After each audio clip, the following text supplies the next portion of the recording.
I just keep hearing in my head the line from Dr. Horrible where he's like, the status is not quo. The world is a mess and I just need to rule it.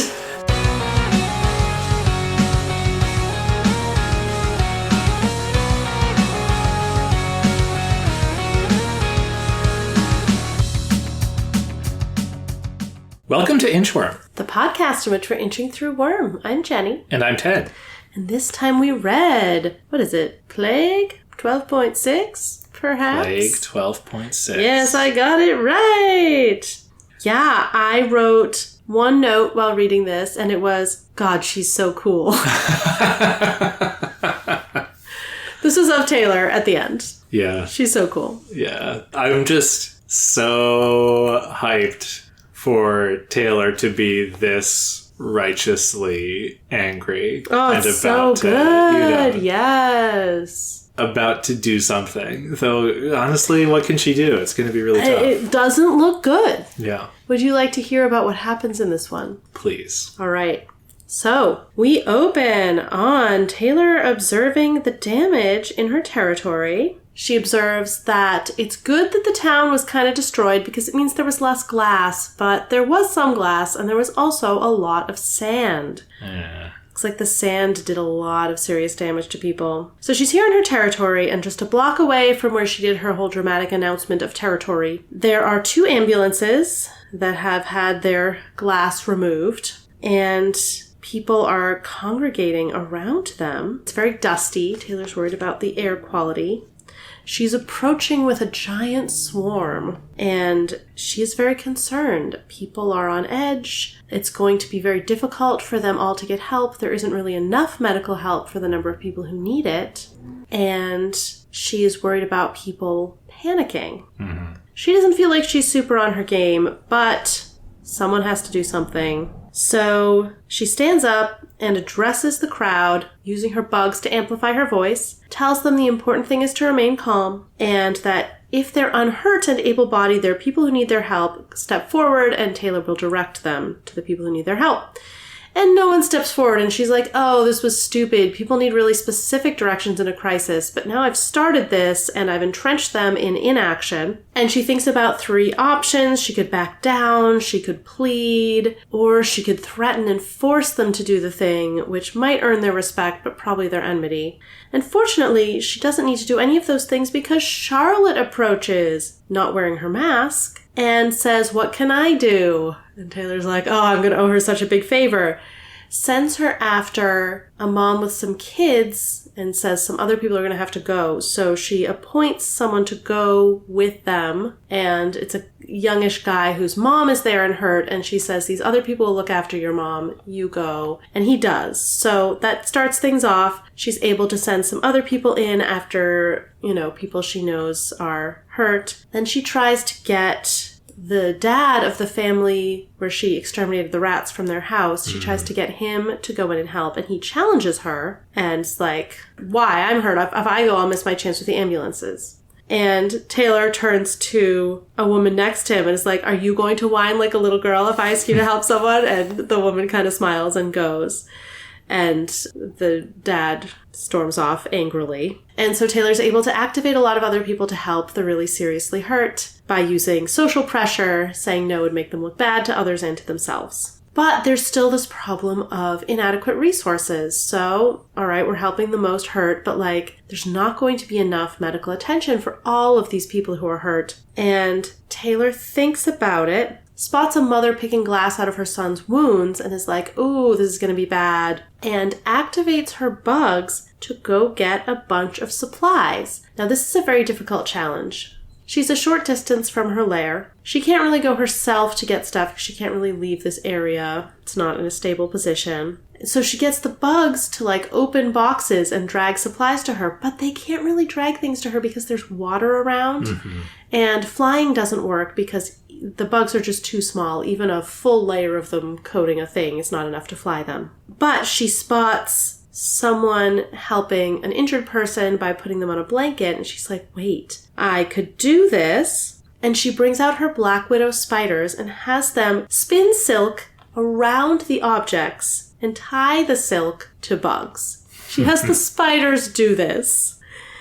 And the roaches, assisted by other bugs, are pulling these objects through the streets. So she gets iodine, markers, pens, candles. And once she has these things, she calls out with her swarm voice and instructs people to mark the places where they're pulling glass out. She has sort of a tough moment where she's like, X-rays can't pick up glass. And one of the paramedics looks at her. She's like, oh crap, I was wrong.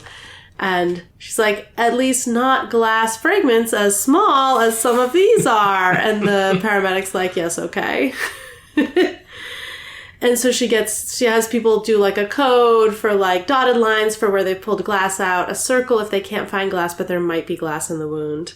And one of the paramedics tells her they need to know if people have had tetanus shots. And even if most of these people probably haven't, but it's a question they need to ask, and knowing already will save time.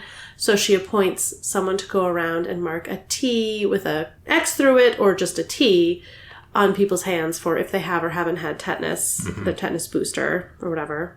And then the paramedics tell her they're getting a little bit crowded, they need space to work.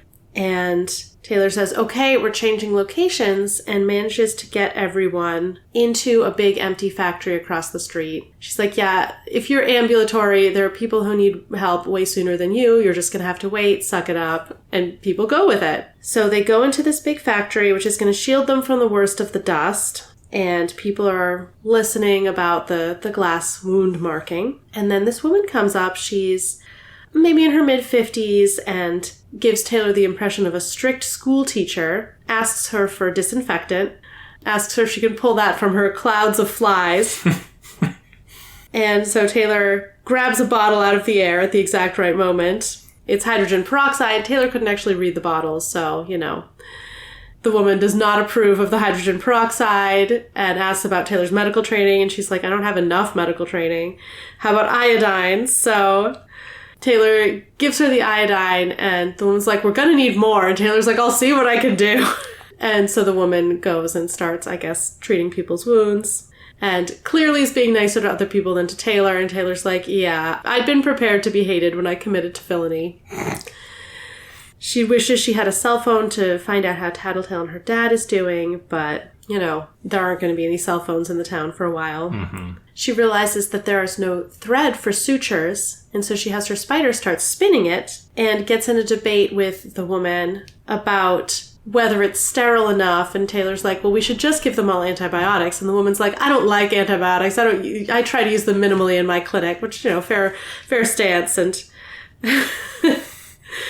Taylor doesn't finish the argument because she realizes that the paramedics had been in the ambulance for several minutes, and has her bugs check, and they're all lying on the floor of the ambulance. And Taylor goes to investigate, finds them dead, their heads twisted, and the patient they had been treating has a fresh wound. So clearly they've been executed, and Taylor's bugs didn't pick up on anything. Taylor's like, oh no. So she goes back to the building where all of her people are staying, and as soon as she steps inside the door, she sees him. It's Mannequin. He has a blade to the neck of the doctor who Taylor was just arguing with, kills her too fast for Taylor to do anything, and then kind of wags his finger at Taylor like, you shouldn't be doing this, shouldn't be saving people from the consequences of the 9. And he shows her, he does a demonstration of how he's been moving, stepping carefully around the bugs with his like little blade toenails so that she couldn't detect him. She brings out her weapons. She has her knife and her baton. He has weapons too, and his are, you know, bladed in a way that hers are not. And she has all these potential hostages around. She's in a terrible position. And she's pretty sure that he is completely immune to her power. She knows his history, like the public aspect of it anyway, and that he was all about sustaining life and protecting it from bugs and stuff like that. And so, like, he definitely knows how to handle bugs. But she's so angry, she uses her swarm without even thinking to speak to him and says, I have no idea how the fuck I'm going to do it, but I'm going to make you regret that. Yeah. She's just so badass in this last moment. I mean, it's a disastrous situation for her. This serial killer, who is completely immune to her power, is present, and she doesn't have any allies. All she has are these soft, squishy humans, none of whom she's even activated as a fighting force or anything. Yeah, if anything, they're liabilities. Definitely. A lot of potential victims for him. She wants to keep them all alive. Most of them are hurt fairly badly in a lot of cases. And, but she is so angry. Yeah, and we've had her trying to figure out what she can do to help, right? And she's struggling a little bit to be her best self in this chapter, even as she is providing doing such help. A good job, but it's a struggle. Here's Mannequin, just undoing it all. Wagging his finger at her, and making her a bystander to the execution of one of her people. Yeah. Right? Like, this is sort of the worst thing that you could do to her, right? Like now that she has embraced these people as like citizens of Skitterland, right? She keeps thinking, well, I have to protect these people. I have to make sure, like whatever bad stuff happens to these people is going to be my responsibility, right? Yeah. She's thinking about like Bakada's victims and stuff as like people that she could have saved. And like, this takes it to another level, right? Having Mannequin be like, I am here rubbing your face in the fact that you could do nothing to stop me as I killed this woman. Yeah. And just her attitude. I mean, it's incredible. I guess I'll throw you into the predictions deep end. If you're Skitter, how do you beat Mannequin? How do you even start to fight Mannequin? Like, I mean, she's almost undoubtedly going to be better at it than I could possibly be. I didn't think she could do anything against Dragon's mech, and she actually ended up being really resourceful with those little pieces of glass that she brought up and dropped down and all of the... Yeah, that was very effective. I mean, didn't stop Dragon, but it had an effect. I do think she'll be able to come up with something against Mannequin, but I don't think she can beat him with what she has on hand. And I think the situation is going to have to shift. Like, someone's going to have to come help. Okay. Yeah. Sort of a survive long enough for the cavalry to arrive. Yeah, he's the Endbringer, and you need Scion to show up. I don't know that the person would have to be Scion caliber. The third minute of fighting Mannequin. Exactly. But of course, I don't know who is at liberty right now to come help. Yeah. I was like, maybe Panacea will show up to heal people for her. She wouldn't be any good against Mannequin either, so hopefully not her. But maybe, I mean, there's no reason to think Panacea will show up, but for some reason, she's just who popped into my head. Maybe she can alter Taylor's abilities in some way. But she's Panacea is such a mess right now. I have no reason to think that she... Yeah, it's... Right. That'd be asking a lot of Amy right now. Yes. Especially like a major alteration. Is it the same day? Like, has it been a day for her? Like, I'm not really sure of the Amy timeline of it all. She could be a day out of town for all I know if she was just fleeing. Okay, yeah. I think... Because it all sort of happened over the course of one day, but... But it was like last night, right? Yeah. So she's had a day. We don't know where she is. I think it's been a day. She could be on the move. She could have gone to ground. Who knows? Unclear. She's hiding in this factory. Could be. Taylor does know what she looks like, so... She might not have noticed, though. Anyway, she's probably not here.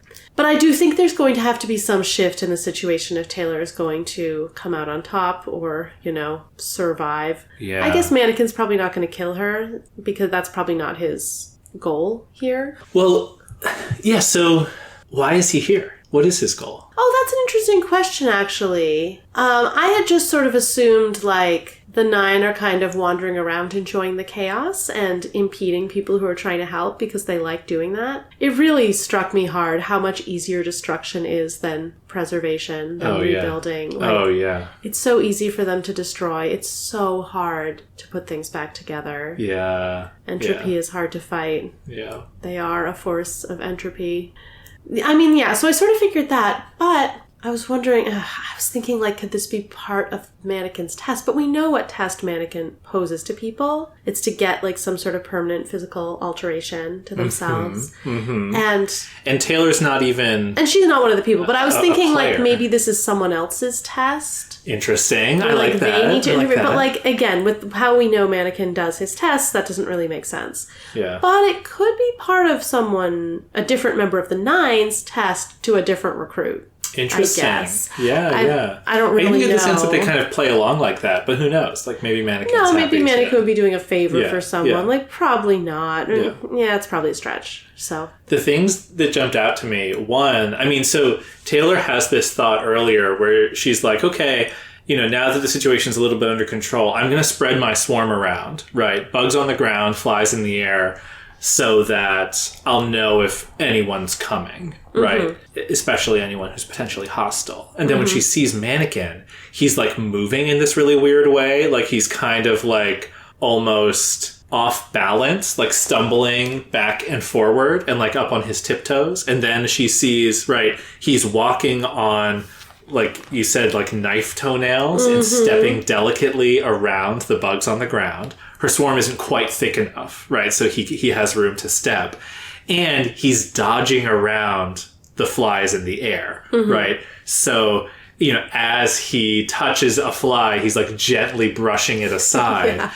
So it reminds me, and she thinks he was taunting me. It reminds me of Mannequin and Colin, when Colin is so desperate to get close to him with the nano blade and like is able to do a little bit of damage to his face. And then Mannequin's like, I could have stopped you anytime I wanted to. And so there's a smug one. There's a very similar dynamic here of like Mannequin is really going above and beyond to prove something, against Skitter, or like to humiliate Skitter, in addition to just like Mannequin could have probably just as easily just like showed up and before Taylor had done anything, killed a bunch of people, right? But doing it this way, can't stop him. Yeah, and the finger waggle, right? Like, it's.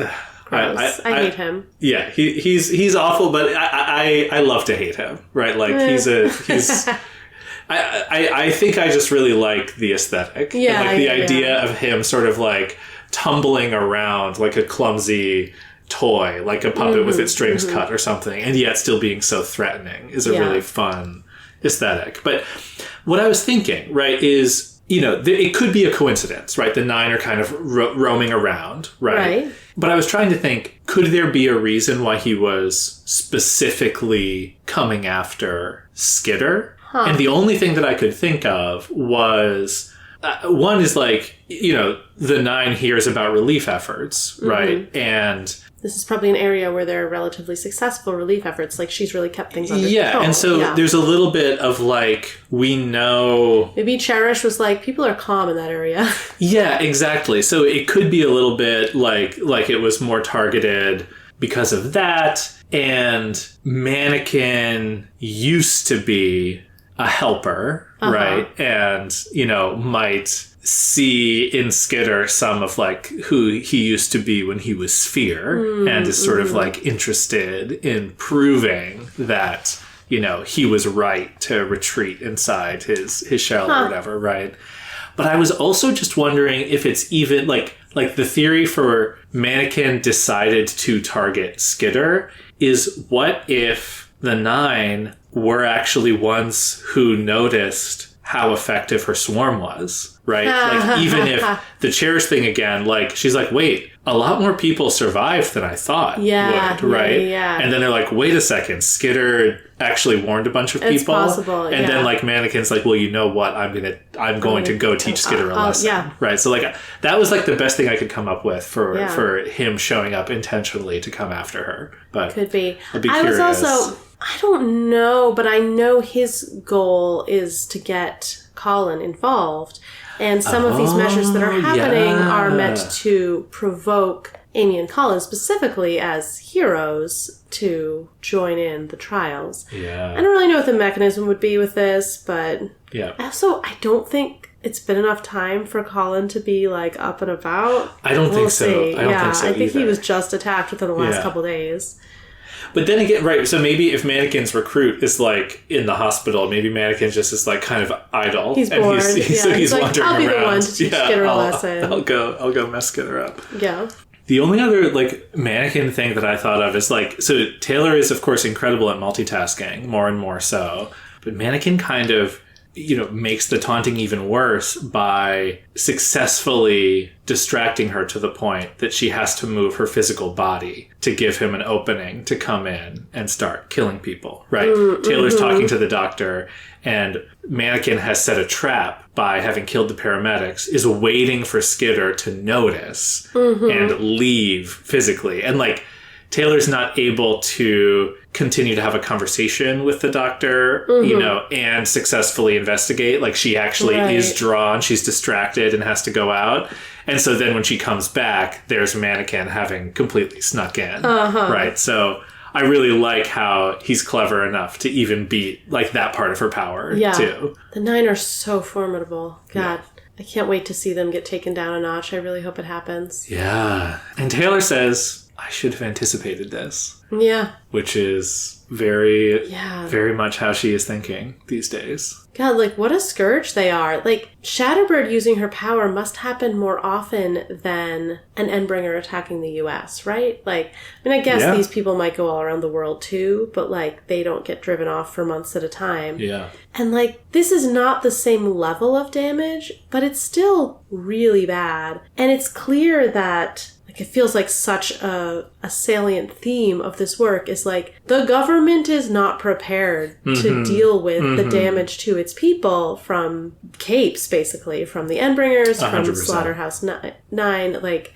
Well, yeah, and I do get the sense that the 9 as an institution has been around for a while. They're notorious, But Shatterbird, she's been in the 9 long enough to recruit 5 people. But, like, we don't really know, is that, like, she's as recent as 1 year, 5 years, right? So, like, we don't know that it's, like... She's very well known, but we don't know how long she's been there. Yeah.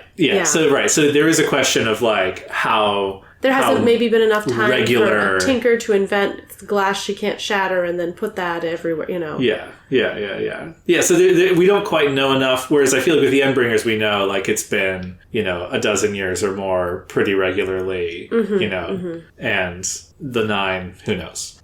Right, we don't have a timeline on that, but, like, it's really kind of pathetic what and it's sort of official channels are able to accomplish in this world so far. And you're learning more and more about how bad the status quo is, right? I feel like the first few arcs, you kind of get the vibe of, like, oh, Brockton Bay, it's like this city, but it's such a bad city. It's almost like a caricature of, like, urban decay in kind of a way, you might use as, like, conservative agitprop or whatever. But we're actually learning that, like, between the Endbringers and the 9 and, like, all this stuff, like, it is meaningfully and specifically... like, bad and dangerous and scary in a way that, like, normal cities in our world are not. Right. There is, as far as I know, no one who could come into the city and just use the power of her voice to kill everyone with glass. Exactly. Yeah. Right. So, like, it is fun to reflect back on those, like, early impressions and see the ways in which, like, these story elements are coming in to justify and recontextualize the sort of vibe of the fallen city of Brockton Bay.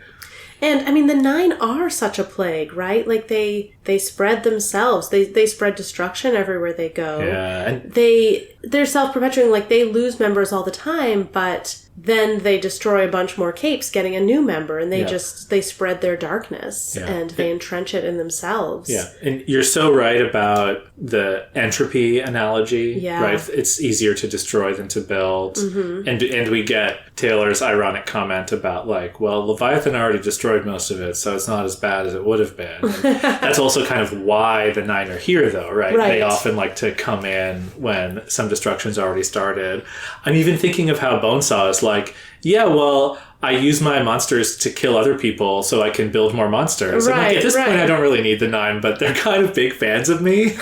Like even within them, right? Like, I guess Bonesaw is the one who sees them as, like, a family, but it's also, like, it's an inherently unstable dynamic. corrupting and entropic force. Right. And it's one that's hard to stop because of the way, you kill one, they destroy 8 more people, replacing them. And Jack's whole thing about keystones or whatever, right, is a little bit of that. I mean, a plague implies a kind of like mass event, but Jack is kind of doing it one person at a time, right? He's like trying to figure out what could I do to you to break you so that you will go out into the world and break more people. And break more people. Jack is the keystone of the 9, though. Oh, and if they're able to take him out, I think that would be destabilizing to the 9. Like, it's not like the 9 would just disband and it would all be happy, but like I don't think they'd be able to keep themselves going for very long. And I mean, that's almost overdetermined by the narrative, right? Because now he has the weight of this like prophecy, right? The prediction. Yeah, so we're hoping that he gets killed for other reasons as well. Yeah, interesting. Yeah, I want them down. I want to get rid of the 9. Well, I mean, hopefully next chapter will be satisfying. I don't know. I think you were saying this arc Taylor's due for a win, but I'm not sure. Well, here's my prediction for the next chapter. Yeah. She manages in some way, probably with help, to drive off Mannequin, or otherwise has probably a qualified win. Okay. Like, doesn't go as badly as it could. He stops being a threat. Okay. For the moment. And then they remember about the water. Oh. I think that shoe needs to drop. I don't know if the 9 were planning to poison the water supply this fast, but... Yeah, it is interesting that doesn't come up in all of her disaster planning. Right. In this chapter. Well, she's got a lot on her mind. Exactly. The one piece. Yeah. Yeah, so that's my prediction. But let's talk about this chapter before Mannequin shows up, because, man, it's just such satisfying procedural wrangling on Taylor's part. Yeah, I mean, I have a lot to say about it, but kind of Coil was right. Like, she did a lot of good here. She is doing a lot of good. Like, she's uniquely positioned and very skilled at helping. Like yes. Absolutely. There is a little bit, she's almost resentful in the chapter when people are being difficult, and she's like, I left my dad, so like I'm not about to like screw this up, like sort of like, I don't want to be here, but I'm here, so everybody had better like shut up and do what I say. But she is so effective. Yeah, she really is. She has lots of moments where she makes mistakes, but she figures out ways out of them. Sometimes there's, serendipity. Like the connection she had already made with Charlotte resulted in her being able to get out of that moment where she's like, oh crap, I just froze them all into place. Yeah. But Charlotte breaks the stalemate. Do you want to dig in on that moment a little bit? Oh, sure. I felt like this was so ominous. Right? So, I mean, I feel like there's so much to say. So she shows up and she assesses the scene as unstable. People are like about to break out into panic. Like people haven't realized yet they're not going to get help. And Taylor's thinking when they realize that, it's going to be chaos. Maybe she's connecting it back to some of the human behavior she saw in the Merchant's arc. Maybe this is just her current understanding of things. At one point she thinks like, people were more concerned and willing to advocate for their loved ones than they were about like helping the strangers that I just, ordered them to. And Taylor, of course, is thinking, I wish I was with Lisa and Danny, right? Like, she's not any different from them, but she is, now that she has stepped into this role of like, well, I'm going to help. Why can't you all also be the bigger person, right? Yes. She's putting that on people. And she thinks someone had to take control and organize before people started lashing out. And the city's heroes were apparently occupied elsewhere, to your point.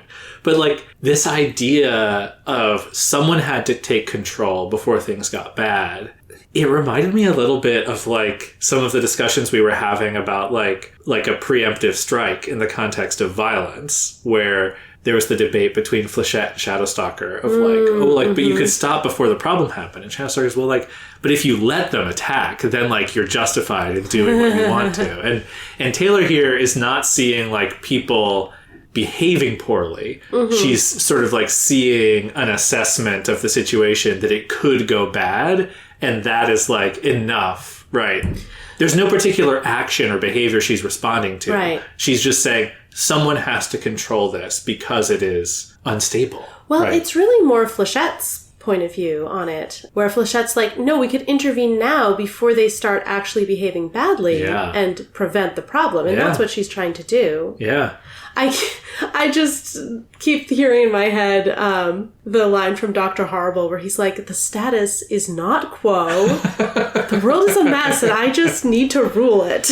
No, I mean, the Dr. Horrible is a great analogy, right? So where I'm going with this is she then screws up, right? To me, this is a little bit the management mistake that Weld made, where he comes in and they all have a bad attitude and he's like, what if we did a special training and like a clock blocker goes off on him? And he's immediately like, no, but I think the training is like, he does not read the room successfully. And Taylor does the thing where she's like, people need to step up, and then nobody does. And she hasn't thought like one step ahead about how to manage that. She's like, oh, that was stupid. Yeah. But then she thinks she has 3 unpleasant options, right? She's basically like, I can completely lose face and give up, right? I can beg people, but that's not going to look good. Yeah. And then she thinks, well, I can make them, right? Like I have my bugs. Yeah. I can force them, right? Yeah. And she's like, you know, they won't like me, but they'll respect me, right? Like it's kind of what she's thinking. And then she's like, you know, she's like, could I do this? Could I become the bully, even if it was for the greater good? I was going to hate myself for doing it, but I left my dad behind to be here. I wasn't about to fail. All right, I said, sounding calmer than I felt, my fist clenched at my side. I hesitated. Someone was approaching. I felt them passing through the bugs I'd dispersed through the crowd. Charlotte. And I just, rereading this was like, this is so ominous. It reminded me of like building on that moment in Arc 11 where Battery's like, I can't let you knife that guy. And Taylor's like, but I wasn't gonna. I mean, I might have knifed him, but I probably wouldn't have knifed him, right? And here again, we see someone intervening to save her from her potentially worst impulses, right? I'm not saying, you know, that Taylor would have crossed any line in particular, but she is like amping herself up to do something that she knows she will regret in forcing people to sort of comply with her wishes. And she is saved by Charlotte, who, you know, is the result of her heroic impulses. Oh, that's so true. Her being able to show vulnerability, right? This like previous investment. It's Frodo and Gollum. I mean, Charlotte doesn't have to bite off Taylor's finger, which is nice. But yeah, she's about to give in to the desire to dominate people, even if it's for good reasons, but her past mercy saves her. Yeah. And it reminds me also a little bit of how, like, you know, Danny boarding up the windows might have saved him just as much as anything Taylor did in the last chapter, you know, did. Here, it's like, again, this connection to Charlotte, even though Charlotte wanted to wear a mask, she's lost it. So she's just coming up as like a normal person, an unmasked person. Well, in fact, it's much more effective that she's unmasked because she's not recognized. Well, that's what I'm saying. It's like even the vision of Charlotte that Charlotte wanted is not here, right? Like if Charlotte was doing it the way she wanted to, she would be showing up as like a minion, but people just see her as a volunteer, right? Like, and so they are saved by, you know, these sort of previous things that you know, Taylor had set up. And Taylor thinks I only have 3 options. And I guess what I'm saying is like, she's definitely wrong because, you know, having someone around, like someone in the audience who's already on her side is not something that she considered, even though that was, you know, an asset that she ended up having. So what assets does she have that she hasn't considered in the mannequin fight? Interesting. Yeah. I don't know. Yeah. It's making me think of, I know a bunch of our readers or our listeners on Discord have started reading Scholomance because they keep talking about it, but it does make me think of like, well, I was thinking of like building mana is something they have to do in that book. Like the prior work that you do, I mean, this is such a thematic thing in that novel. The prior work that you do is what will save you in the difficult situations. Like it's what you've built up. It's you know, the supplies you've stored, the things you've crafted, the relationships you've made. Yeah, exactly. I just, Taylor thinks I owe her one hell of a favor. Uh-huh. So she recognizes that she was saved, but I don't know whether she sees it the way I see it. Yeah, potentially not. It's like it's very foreboding, right? There are also a lot of great moments, I think, related to this, where she's more aware of her presence as the bug girl covered in bugs in this chapter than she sometimes is. But she still really understates it a lot, which I always find really funny. But, like, she shows up and she's like, yeah, I had a swarm of bugs following in my wake, giving me more presence. When people were this hurt and scared, it didn't take much to tap into that primal part of their psyches and intimidate them. Just a little. Right? Just a little. Just a little. And, like, you can read that as, like, without even meaning to, I was intimidating them. Or you could read it as, it was really easy to intimidate them. And then she addresses everyone with her swarm voice, which makes her louder, but also has to be, like, the creepiest thing in the entire world. Exactly. A bunch of bugs telling you to stay calm. Like, bug girl? Yeah, even when she's talking to the paramedic, she doesn't project her voice, but she uses the swarm, right? Disguise her voice, of she course. doesn't go into the soft voice that she used with Sierra to be like, I'll save your brother, right? Like, she doesn't let that slip out in this chapter. There's the bit where, like, she runs over to the woman with the son who's, like, pulling glass out, right? And to say, like, stop doing that. Riding the highs and lows of emotion from the past hour or so, I might have come across sounding angrier than I was. She quailed just a bit. Right? Like, she's hedging. This is like, the woman's like, well, at least, she's not killing me. And then suddenly she's sprinting over, shouting at you. Right? It's like, oh, it's because, she's helping me avoid the arteries in my son's arm. Okay, I get it now. I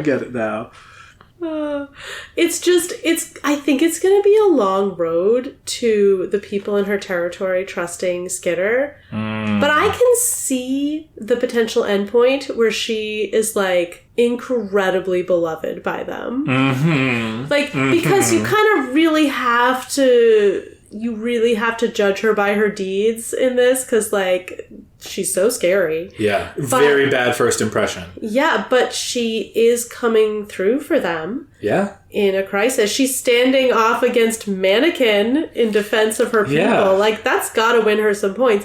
And we'll see how it goes, but yeah. Yeah. I think when they end up on her side, they are going to be, like, unshakable Skitter fans. That's my prediction. Mm-hmm. Mm-hmm.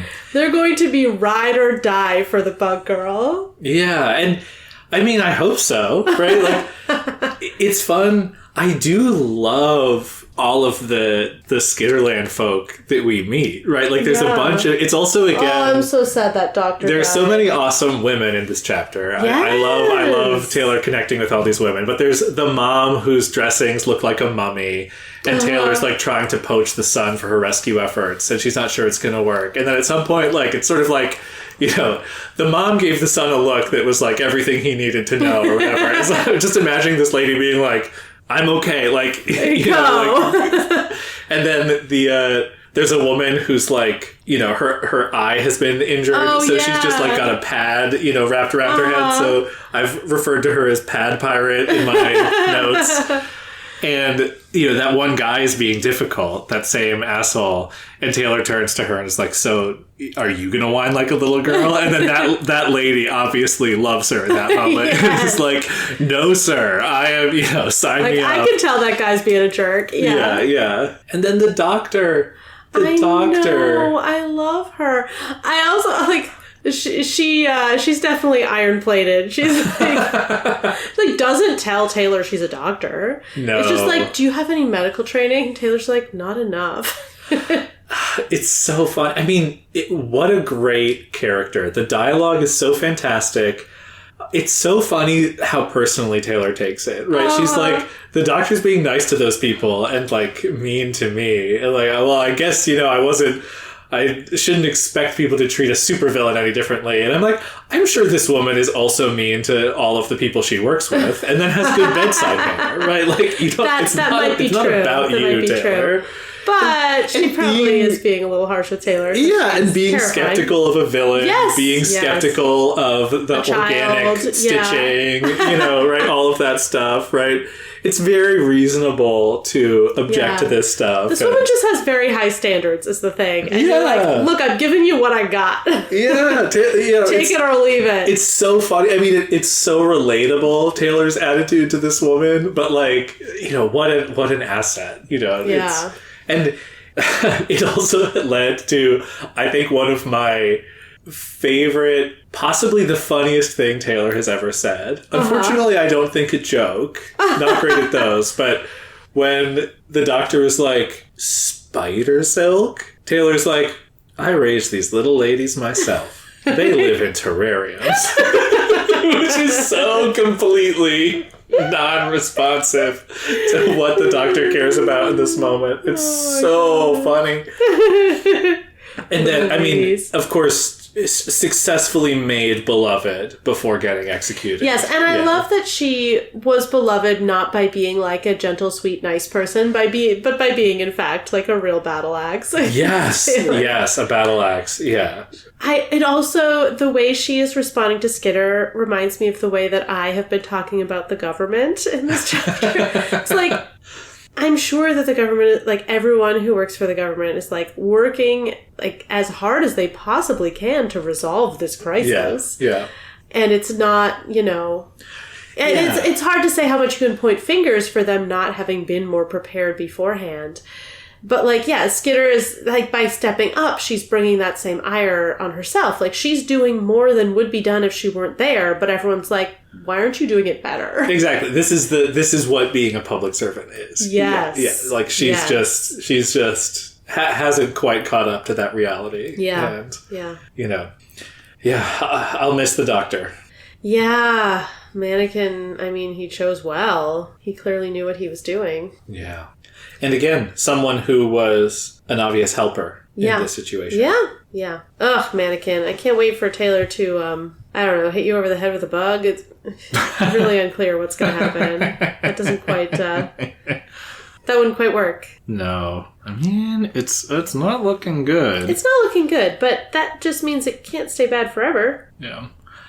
We get a little bit of judgy Taylor, maybe not as judgy as she usually is. Like, she's kind of like, people in the docks aren't very neighborly. Whatever. They have cliques or whatever. Yeah. But then when she's trying to explain to the guy how to do the tetanus thing, she sees a glimmer of confusion in his eyes, right? This is like a grungy old man, right? And she's, again, just been like, okay, here's what you're going to do. Take this marker that I just pulled out of a cloud of flies and write a T, and just a glimmer of confusion. And Taylor's like, is he illiterate? It's like, give him a second, right?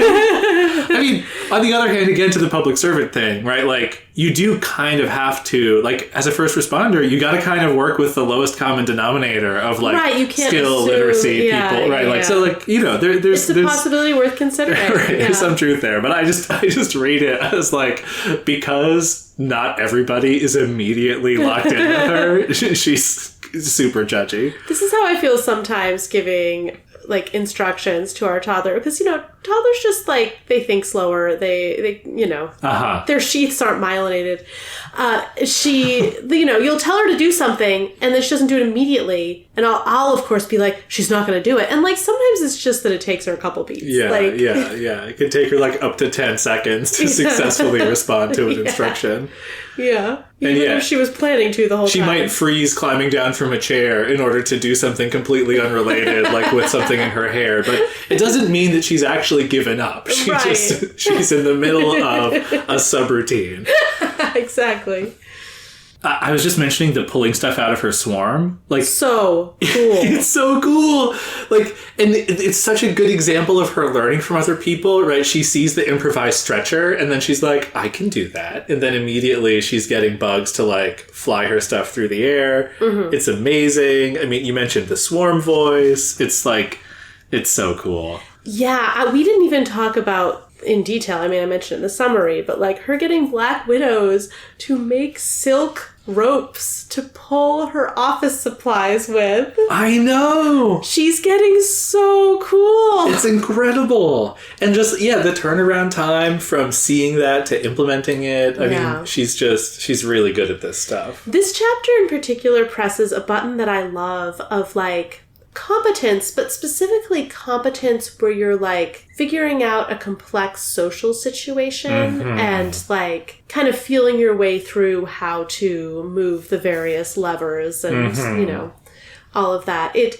made me think like there's nothing in common here except that it pushes that button of one of my favorite pieces of fan fiction, which is the Astolat Transformer fic where Cyclonus is just the most competent like entity in the entire universe, and it's just like 50,000 words of competence porn. We should link it in the episode notes because I feel like if you enjoy this chapter, you will enjoy that thing. I mean, I think there's something there.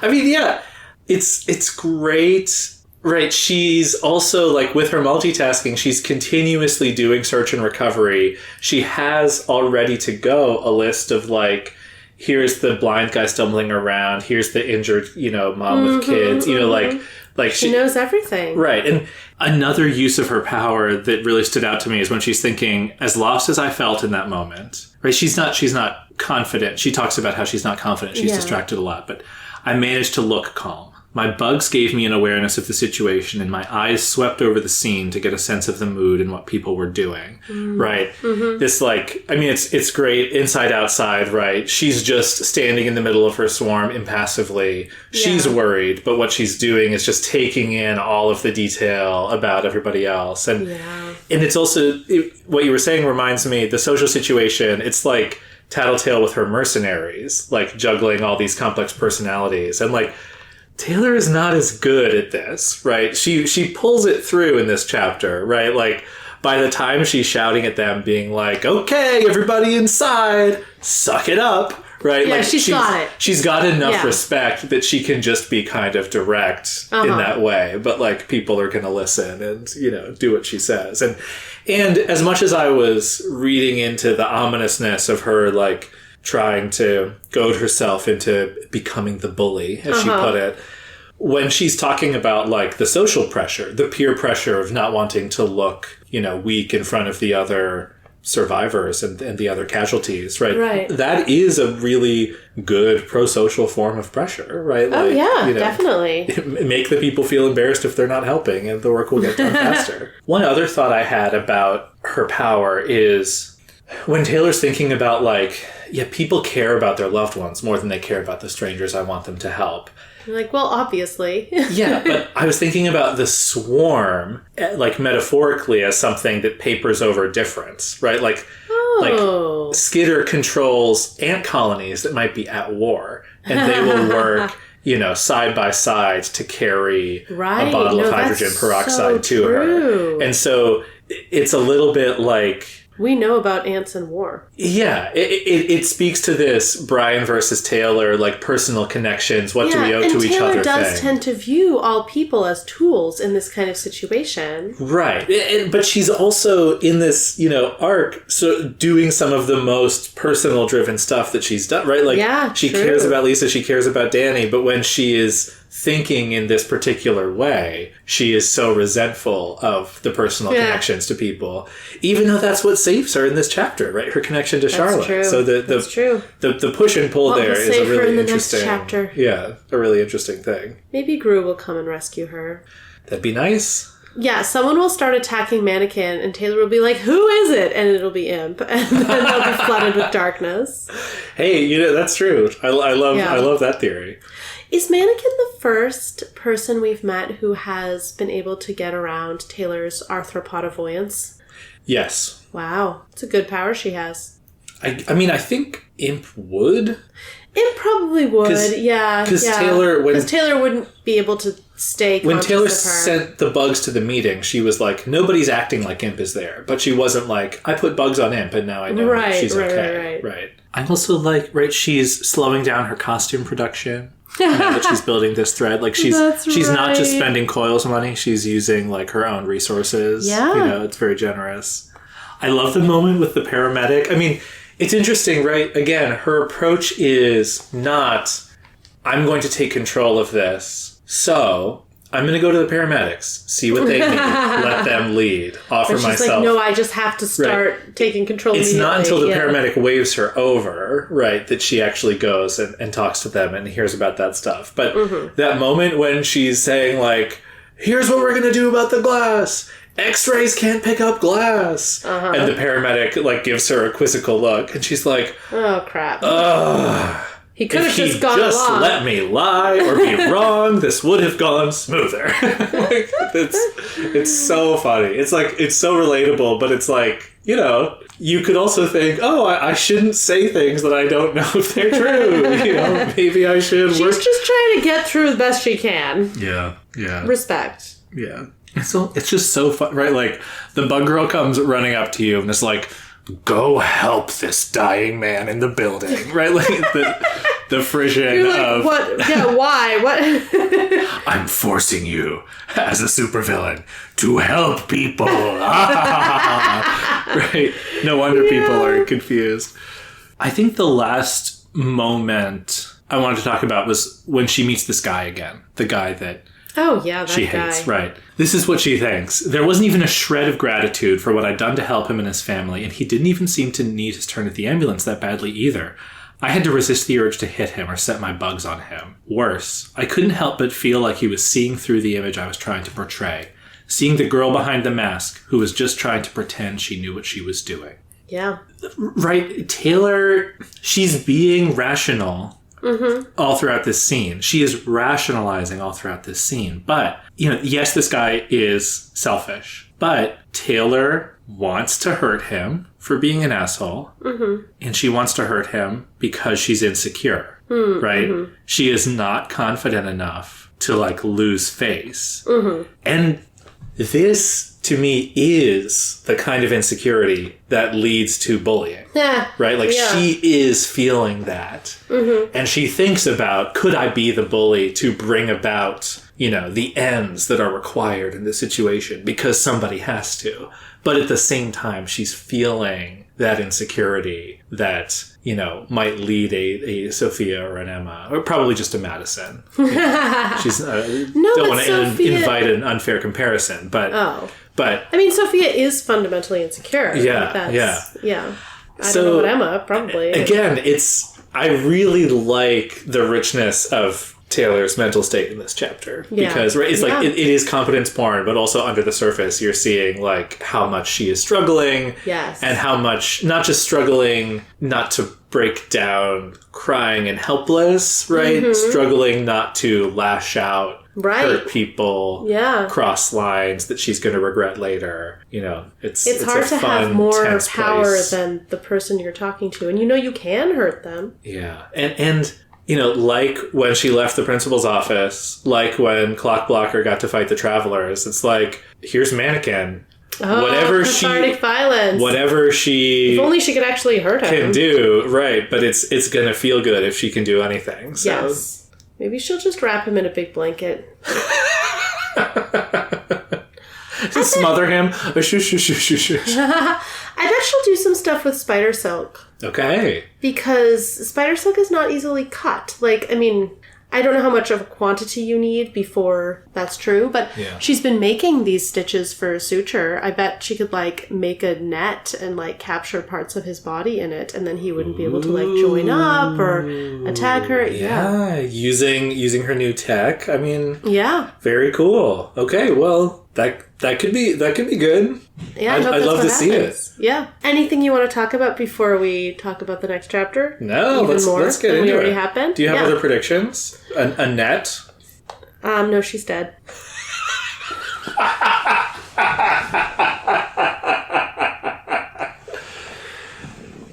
Wow. You're welcome. Anyway, what were you saying? So there's another chapter. It's not the last one in the arc, but we're getting close. Okay. Yeah. I mean, I think I've already made a lot of predictions, so... I can tell you how it starts. Yeah. Mannequin lunged for me. His bladed. You know, weapon extended or whatever. Okay, so yeah, she's in a lot of trouble. I think she'll duck, parry, something like that. And, yeah, I don't know. Either that spider silk had better be really effective, or I hope she gets some reinforcements soon. Hey, guys. I guess we'll see. Next time. On Inchworm. Worm is a web serial by J.C. McCrae. You can read Worm at parahumans.wordpress.com and support the author at patreon.com/wildbow. Follow us on Tumblr and Blue Sky at Inchworm Podcast, or find our Discord link and any other updates on inchwormpodcast.com.